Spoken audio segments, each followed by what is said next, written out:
Today in current events from a Christian perspective, is Trump pro-life? Trump reveals his view on abortion and people all over are upset. The right is upset, the left is upset. Does he plan on supporting the pro-life causes? Is he pro-abortion? Is he doing a federal ban or is he leaving it up to the states? We are in an election year and it seems that abortion is a hot topic on everyone's mind, and rightly so. Defending the innocent is part of being a Christian, and unborn babies are the most vulnerable in our population. We'll talk about this today and more. I'm Matt Odegaard, and this is Church Public.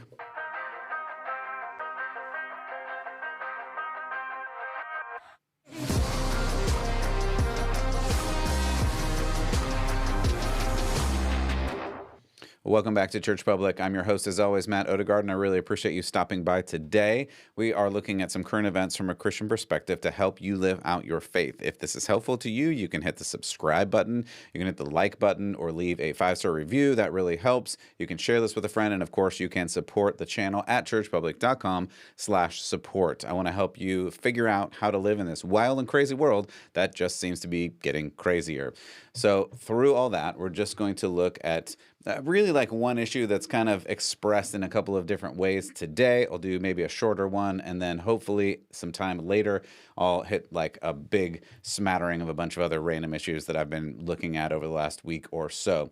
The biggest news and I think most important thing that I wanted to look at today was the Arizona abortion ban, which led to Trump putting out a statement about his views on abortion, which led to people all over the map just making crazy town, and no one seems to know what to do about any of this. So I wanted to weigh in from a Christian perspective. We'll look at a little bit of Bible. We'll look at a theological perspective on this, because I hear a lot of perspectives. I hear obviously the liberal perspective, the leftist perspective, the conservative perspective, but unfortunately the conservative Christian perspective just seems to be missing in a lot of different areas. So I want to shed some light on it, and I want to zoom into this whole idea about what certain functions of abortion are, not scientifically or anything, but just from a theological perspective, because most of the arguments that I hear from people on the left and even on the right are just incoherent. They don't understand what they're arguing. They don't understand the logical outcome of their argument, and we need to look at that. And as a Christian, you need to understand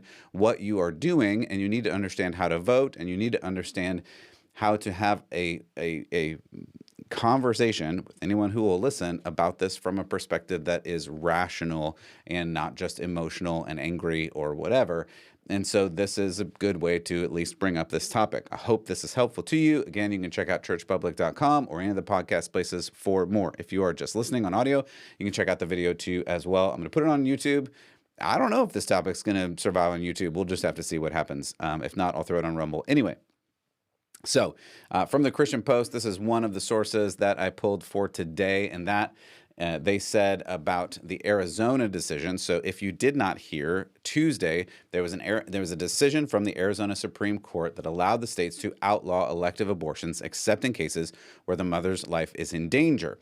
Now, this, as I mentioned, has prompted all sorts of wacky responses from people, even up to former President Donald Trump, which we'll talk about in a moment. What you have to understand about this is people are saying this is a really old decision. Yes, it is a really old law. The Arizona High Court reversed the lower court ruling in a Tuesday decision and upheld a state law in 1864 when it was established, and it was actually reenacted in 1977, reaffirmed in 2022, and it is a summary of the case posted by the conservative legal nonprofit Alliance Defending Freedom. So what you have to understand is this has been a law for a very long time in Arizona. It was even a law in Arizona in 1973 before the Roe decision. And the Roe decision, essentially, for all 50 states, took away any possibility of disallowing abortion, of making abortion illegal. The Roe decision by the Supreme Court of the United States of America, a terrible decision, by the way, which was overruled just a short time ago, made it legal to have abortion everywhere in all 50 states. This law in Arizona, for instance, zooming in, was on the books before that happened. So when Roe was overturned, this law came back into enforcement. And it went through all of these legal challenges with the Arizona Supreme Court ruling, well, this law was there before Roe, so it is now currently there because nothing has changed in their law. It's just still there. I heard all sorts of wacky arguments like, well, it's really old and we need to reevaluate it because it's really old, which is just, I don't know how else to say this. That's the dumbest thing I've ever heard. So are you saying that old laws are no good anymore? Where does that lead? Does that mean that every law that is older than you are needs to be reevaluated every time a new person is born? Every new generation has to evaluate every single law that is older than they are? Like, where does that end? That makes no sense at all whatsoever. That's ridiculous. You have to vote on every law every time a new generation comes into existence. Like, yes, the law is old. You want to know what else is old? The Constitution. The Constitution happens to be older than even 1864. So should we reevaluate the fact that the Constitution is a document that our nation is partially founded upon? And of course, many people would say yes, but the reality is, of course not. That's ridiculous, which people know, but they throw these things up in the air and say, well, it's old, so that means it's no good anymore. And by the way, from a theological perspective, this is the thing that I hear all the time, that the Bible, because it is old, is no longer valid because history and society and everyone has moved past the Bible. So we just have to reevaluate what is real and reality and true because the Bible can't be true anymore because it's just old. Again, that's a ridiculous thing. Even going back to the Ten Commandments, is murder up for grabs now? That should just be allowed because it's old and it was written in the Ten Commandments, which are really, really old. Again, this whole line is just ridiculous. But this law that was there in place before Roe is now in place after Roe. That's the end line of it that you need to understand. And it's a very strict law. It basically allows no abortion, which is very strict, and that's great. And I would love to, then talk about my position. I do believe, based on the sanctity of life, based on Scripture, that from conception, you are a person. In fact, the Bible says God knew you before you were in your mother's womb. So you really are a person before that. Obviously, you're not into reality until you are conceived in your mother's womb. Therefore, you are a person in your mother's womb. And we'll talk more about that in a moment. But that means that any abortion at any age for any reason is immoral. It just is. If you're a Christian and you hold to the teaching of the Bible, that's the conclusion that you have to come to.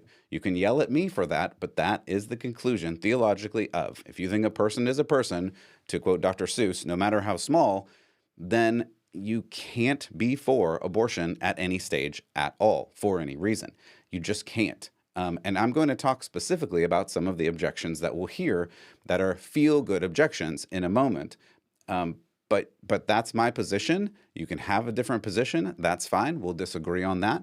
But you have to understand that this is part of what we're working through in this world and in this discussion. So you need to understand where you're coming from. So what happened? Trump put out a statement, and it just lit the world and the internet on fire. Trump's statement then basically said he does not go for a national abortion ban. He gave some other interviews. There's some clips floating around. I decided not to clip those. You can go and listen to those another times. I will try to summarize his position as best I can from the information that he has put out, and we'll go from there. But here is the, I think this was a truth, not actually a tweet, but now it's not a tweet. Now it's an X. I can't keep track of this anymore. At any rate, he put this out. I'm going to read it for you here. He said, "The Supreme Court in Arizona went too far on their abortion ruling, enacting and approving an inappropriate law from 1864. So now the governor and the Arizona legislature must use heart, common sense, and act immediately to remedy what has happened. Remember, it is now up to the states and the goodwill of those that represent the people. We must ideally have 3 exceptions for rape, incest, and the life of the mother. This is important. Democrats are the extremists. They support abortion up to the moment of birth and even execution of babies in some cases after birth. This should not be. Arizona legislature, please act as fast as possible." So that is what he said. And some of the things in there are correct, and some of them are just wild and wacky, which is lighting the internet on fire. Here's where you need to understand some things. He declined to go for a national abortion ban. In this, he said he leaves it up to the states. Then he also said that Arizona should do what he wants them to do, which is not leaving up to the states. That's a problem, but I think that's where you have to understand Trump, that he just says things. So if he is saying he's going to leave it up to the states, then he's going to leave it up to the states. And Arizona and any other state can do whatever they want. He uses the standard boilerplate pro-life stance that you hear from politicians all over. You hear that in here. It includes the room for abortion in cases of, quote, rape, incest, and the life of the mother, end quote. So the Arizona Supreme Court decided in 1864 law, this constitutes a near total ban, is enforceable. The problem is this is going to make the left crazy, and it probably will bring more turnout for Biden in the presidential election this fall. People will come out now just to fight against the conservatives and fight for this euphemistic, quote, right to choose. On the other hand, many of the right are really super mad at Trump now because he is not arguing for life from the moment of conception, which, as I mentioned, is my position as well. I do believe that is true. Life begins at conception. Persons begin at conceptions. The problem on the right is we have nowhere to go. If you're on the left, you can look at Trump and hate Trump and go, well, yeah, we don't want that. If you're on the right, you can look to the right and look to see who is waiting to take Trump's place. And the reality is there is no one. There is not a more conservative person. There is definitely not a Christian person with a Christian stance of abortion and life in the wings waiting to take his place before the presidential election. So in the fall, you have to make a choice. And I want to get to that. But before I get to that, I want to talk more about this central issue because I do believe now, both because of Arizona, because of Roe v. Wade, because of Biden, because of Trump, it is going to be a central issue for the November election, period. It will be. Yes, there will definitely be other things like the border in Ukraine and Israel, in the economy, and a bunch of other things. But it seems like abortion is going to be the central issue. And because it is so inflamed, people will come out to vote just because of this issue, who wouldn't have otherwise. So that's important. And because of that, we need to understand what some of these terms are so that we can understand how to interact with that. Because what I hope for you, if you're listening and you still haven't thrown your phone out the window because you're mad at what I'm saying, if you're still listening, I want for you to understand this issue as well as you can so that you're not winging it in November, because you need to be informed. You will be having conversations about this, whether you like it or not, and I would love for you to understand the conversations you're having and stand firm for Christian values, not just conservative values. I think that's really important for you if you are a believer and if you're listening. And if you're not a believer, I hope that you become a believer and follow after Jesus. That's a topic for another day. So, a couple of terms I want to introduce at this point. One of them is called abortion abolition, and this is a really important thing, and I would call myself that too. This idea seeks to eliminate abortion entirely. That's how I described my stance earlier in this episode. I think we should eliminate abortion entirely. Life is a life from the moment of conception, and that's the only way to look at it biologically, realistically, spiritually, theologically. That's the only way to look at it. If you try to draw a line somewhere else, then it doesn't make sense. And I'm going to talk about that in just a moment. But the problem in the political sphere, not the theological sphere, but the political sphere, which overlaps but also goes outside of the theological sphere, is this idea of chipping away instead of abolishing abortion outright. This idea that you can incrementally move forward and progress into this issue as time goes on.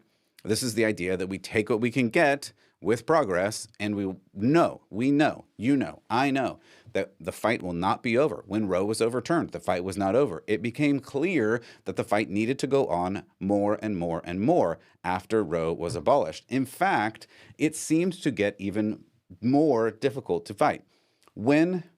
Before Roe was overturned, it was easy-ish to gather together as one group, once a year or however many times a year, in the nation's capital to say, we want Roe to be overturned so that we can save a life, and that's the pro-life position. And that's fairly easy. Now that it is up to the states and it is not up to the federal government, and at the moment, there is not a very good chance that it's going to be up to the federal government to say abortion is outlawed across the land. It just doesn't see with states like California, New York, and some others. It doesn't seem possible right now. I do believe it could be possible later, but it is just not possible right now. So that leaves you with this pesky problem. What are you going to do? You have to fight at the state level, and you have to figure things out like Arizona is figuring things out. So are you an abortion abolitionist? I hope you are, but how do you negotiate that? How do you move forward? the idea of incrementalism, the idea of chipping away instead of abolishing it outright, is the idea is we can take what we can get in terms of progress with the express intent that the fight is not over. We will not stop until all babies are saved. This is the establishment pro-life position, and this is the pro-life position that you hear from many of the pro-life organizations, which on a sense is fine, but it doesn't, for me, go far enough. We have to keep going and going and going. Now, it should be said that Trump's position and all those who hold it is, as I mentioned, just illogical, incoherent. It just doesn't make sense. And that position is this idea of exceptions. There's exceptions for rape. There's exceptions for incest. There's exceptions for the life of the mother. The problem is this doesn't make sense. Either this person who holds this position, Trump or whomever, either they don't know that their position is not logical, or they do know and they just are pretending that it's not. This is the problem. And I've said this many times. The biggest issue here is that a person is a person no matter how small. So here's a question. Is an adult a person? Is an old person a person? An elderly person a person? Is a child a person? Is a baby a person? Is a baby in a womb a person? If the answer is no for any of those, then why? Why and at what point does a person become a person? And I've heard this argument over and over again that, well, a baby isn't a person until they are this many weeks old. Why? What magical thing happens at that week to make them a person? And even arguing biology, even arguing theology, like it doesn't make sense. None of that makes sense because you'll say, well, they need help living, and so, they're not alive yet. Well, old people, get dementia and they need help living. Do they not become a person at that point? If you're in a coma, you need help living. Are you not a person at that point? These arguments just all fall apart. The only way to coherently look at this argument is to say that a person is a person no matter how small. That means life begins at conception. It just does. You can argue all kinds of random things about it, but it just doesn't make sense. Now, to these exceptions, because this is where it gets sticky for people and they feel like they're helping the mother when they say these things. They feel like they're helping, but they're forgetting that there's not two, there's three people involved in this situation. If a baby is a person, the law should provide the protections for that person, that baby, in every situation. If a baby is not a person, then I guess we don't have to have this conversation. You can just kill not only babies, but everybody, because at some point a baby becomes a human or becomes a toddler or becomes a 14-year-old. I mean, where does it stop? Where the lines don't make sense. Of course, that's not my position. Of course, that's not the Christian position. The position is person is a person, no matter how small. Life begins at conception. So just look, and everybody knows this. See, here's the dirty secret. Listen, you can say, Matt, you're out of line. You're ridiculous. Like a tiny baby, a 14-week, fetus, which, by the way, is just Latin for baby, is not a person. Okay, then why do Hollywood celebrities and other people that are famous spend so much time and energy and money in social media posts saying how amazing it is that they're pregnant and now they're going to have a baby? Everybody knows this. Everyone knows this is true. They just pretend it's not true when it serves their self-interest. And that's the dirty secret in this, is it's just a time of being selfish when you can say, yeah, just kill a baby because I don't want any more because it interrupts my life. But here's the thing that I wanted to talk about with the exceptions. The politician that cozies up to this rape, incest, and life of the mother, they want another way out. They want a way to make it through and make it seem like they're empathetic to the population, and make it seem like they're empathetic to the mothers or those that care about the mothers. And it does seem like it's empathetic, but the problem is it's empathy not tied to reality. The baby is a person. So if the baby is a person and they're granted person status from conception, you're saying, except for rape, incest, and life of the mother, that if someone else does something bad, then the baby loses their life. Example, the baby is a person, but if the father does something bad, e.g. rape, then you can kill the innocent baby because reasons. Example 2, the baby is a person, but if the father and mother did something bad, e.g. incest, you can kill the innocent person, the baby, because reasons. None of this makes sense logically when you actually think about it, but it feels good when the politician says it. There's 3 people involved in each of these scenarios, even though people would like you to think there's only 2. In the first scenario, the father is the criminal, the mother is the victim, and the baby is an innocent bystander. And what is really terrifying is the mainline political position expressed by Trump here is that pro-life politicians, presumably, and other pro-life people say it's okay to make exceptions for rape and incest in the life of the mother and kill the bystander for the crime of the father or the father and the mother, etc. This is really, really gross and tragic. But the problem that we run into is not that we're talking about one politician and one voter. That would make things really easy, but that's why this is so complicated. We're talking about many politicians. We're actually talking about tens of millions of voters on each side. So it makes it very difficult to see the issue as black and white. And we believers know it's always wrong to murder and to kill an innocent baby. But there's millions of people who either don't know or don't care about this. And that's the reality. And there's millions of people right now who want to have their choice and kill babies in selfish ignorance and do whatever they want with whoever they want, whenever they want. That's the reality of the world we're currently living in. The abortion abolitionist position is very clear on the direction and the goal. I mentioned what it is, and that's great. The problem, however, is the leading quote-unquote conservative candidate is obviously not an abolitionist. We just heard that based on his statement. So what can the hardline believer do? Here is where the rubber meets the road. Like, you've got to make an action. You've got to do something about this. If you are an abolitionist, as I am, can you vote for Trump with a clear conscience? Many on the socials and on media places are saying no, because he's not a pure believer, because he is missing the standard. And they're even coming up with a third way and third candidates and write-in candidates and all this stuff. But just to be realistic, can any of those people win?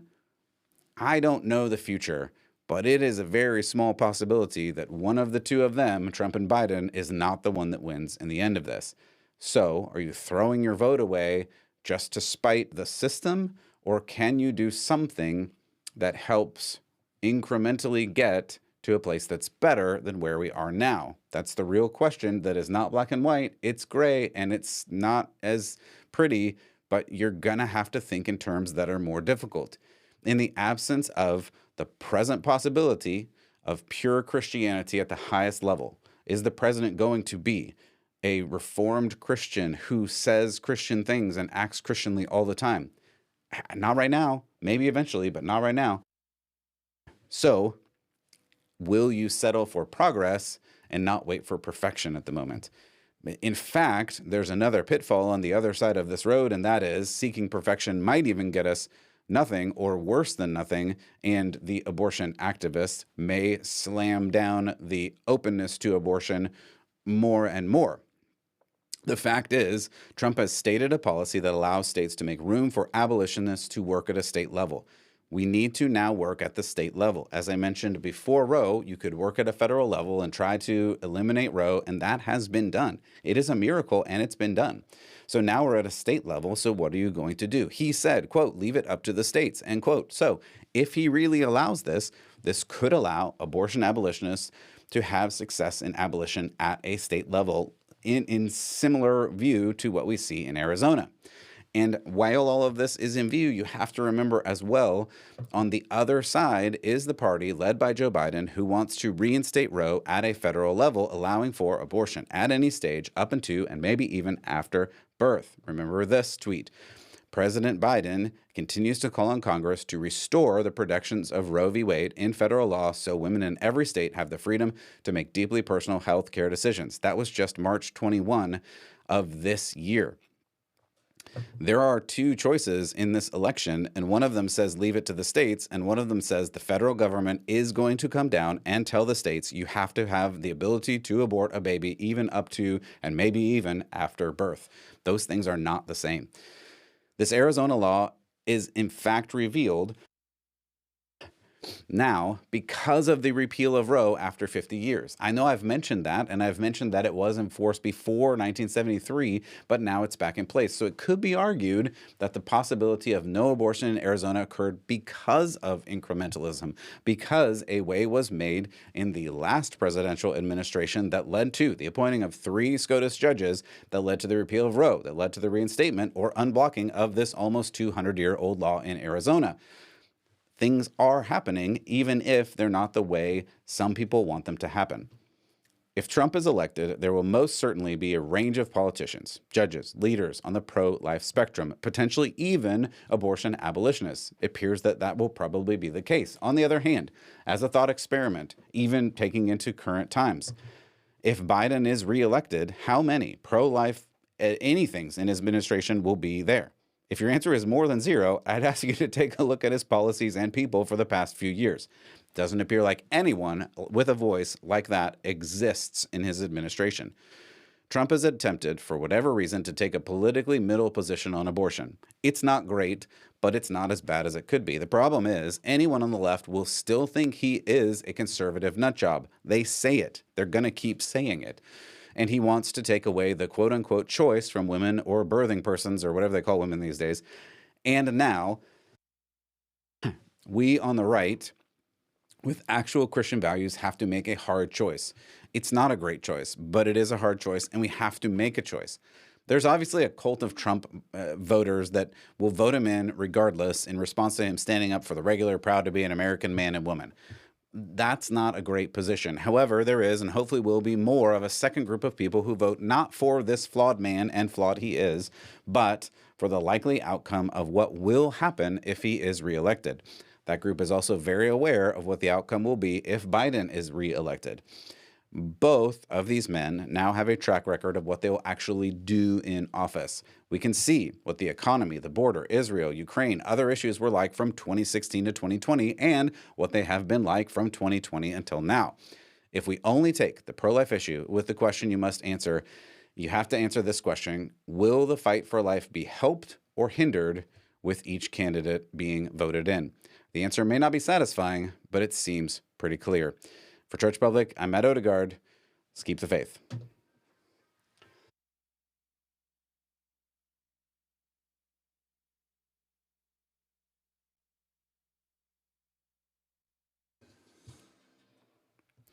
Once again, thank you so much for stopping by. Hopefully this was helpful. You can leave a good review. You can tear this apart, whatever you feel like doing. If it is helpful, you may want to send it to a friend, because this seems like an issue that confuses a lot of people, and I want to help untangling some of this weirdness. If any of that helps, send it over and write a 5-star review. Otherwise, I hope you have a great weekend, that you follow after God and keep the faith.